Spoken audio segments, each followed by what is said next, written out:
All right, let's pull back the bandage and talk about something pretty incredible. The secret architects that rebuild our bodies when we get hurt. And believe it or not, we're talking about metals. You know the drill, right? You get a cut, you slap on a bandage, and then a few days later, it's pretty much healed. It feels like magic. But what's really going on under there? Well, it's not just a quiet waiting game. It's a full-on microscopic construction project, a real drama unfolding at the cellular level. Okay, so let's get into it. This whole feeling process is kind of like a four-act play. Each act is totally distinct with its own specific job, but they all have to work together perfectly to get to that final scene, a healed wound.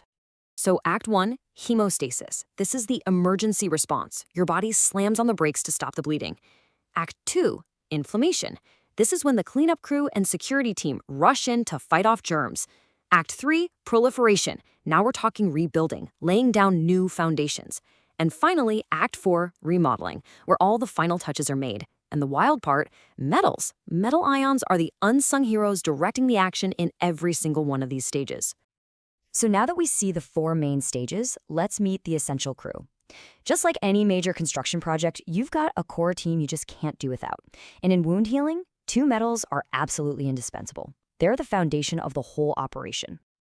I love this analogy. Think of Zinc as the site foreman. It's in charge, telling everyone what to do, managing the different teams, and basically overseeing the entire project. And then you've got Copper, who's like the structural engineer. Copper is all about building a strong foundation with collagen and installing the crucial plumbing, the new blood vessels. So let's zoom in on our site foreman, Zinc. And get this, your body knows how critical zinc is. So much so that about 5% of all the zinc in your entire body is just stationed in your skin on standby, ready to jump into action at a moment's notice. I mean, that's a huge commitment of a vital resource, which tells you how important this job is. So, what is this master coordinator actually doing? Well, Zinc is the one yelling, "We need more skin cells over here." It's managing the production of that collagen scaffolding, it's directing the immune system's cleanup crew, and it's also acting as an antioxidant to protect the whole site from further damage. It is the ultimate multitasker, which is exactly why it's a key part of treatments for really stubborn wounds. All right, now for our structural engineer, Copper. Its biggest, most important job involves building new blood vessels. There's a fancy word for it, angiogenesis. But all it really means is laying down new pipes, new plumbing, to bring all the critical supplies right to the construction site.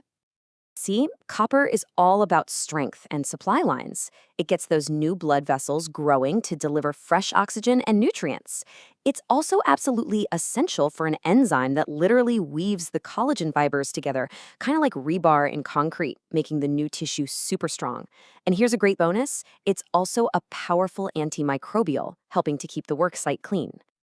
But what happens when things go sideways? When the wound gets infected or when the inflammation just gets stuck and won't calm down. Well, that's when you have to call in the specialists. Right. When an infection really takes hold, you need a SWAT team. And in the world of wound care, that SWAT team is silver. It's an incredibly powerful antimicrobial, and it's the backbone of so many modern wound dressings for a reason. Silver does not mess around. It's basically a triple threat to bacteria. It latches onto their cell walls and just rips them open. It gets inside and totally scrambles their DNA so they can't reproduce, and it shuts down their energy production. It is a brutally effective way to clean up an infected wound. But, and this is a big but, there's a catch. And this is so important to understand. Silver is so powerful, it's kind of like a bomb. It can't always tell the difference between a bad guy and a good guy. If you use it for too long or on a wound that isn't even infected, it can actually start to harm our own rebuilding cells. So you have to remember, silver is a short-term specialist. It's not a permanent worker on the crew. Okay, so what if the problem isn't a bacterial invasion, but just out-of-control inflammation? The body's own defense system is stuck in overdrive. In that case, you don't need a soldier like silver. You need a diplomat. And for that job, we meet gold. Gold's whole job is to be the peacemaker. It's this incredibly potent anti-inflammatory that goes to the overactive immune system and just says, hey, everybody calm down. It helps flip the switch on immune cells, turning them from an attack mode to a repair mode. It creates a peaceful environment where the body can finally get back to the actual business of healing. Now for a plot twist. Not all metals play a straightforward hero role. In fact, one of the most essential metals in our entire body can sometimes turn into a double agent, a saboteur, working against the healing process. And that double agent is iron. This just blows my mind. On one hand, iron is our friend. We literally can't live without it. It's the core of hemoglobin that carries oxygen. But in a chronic wound where blood might be leaking out, all that excess iron becomes a total foe. It's a disaster. So, how does this happen? Well, first, all that extra iron becomes an all-you-can-eat buffet for any bacteria in the area. And worse, it kicks off this firestorm of destructive chemical reactions, creating these things called free radicals that just tear up the surrounding tissue. The result is more damage and a wound that gets stuck and just will not heal. So, knowing all this about the foreman, the engineer, the SWAT team, the diplomat, and the double agent, what do we do with this information? Well, we are now using it to build the future of wound care. We're assembling this crew into some truly advanced, smart technologies.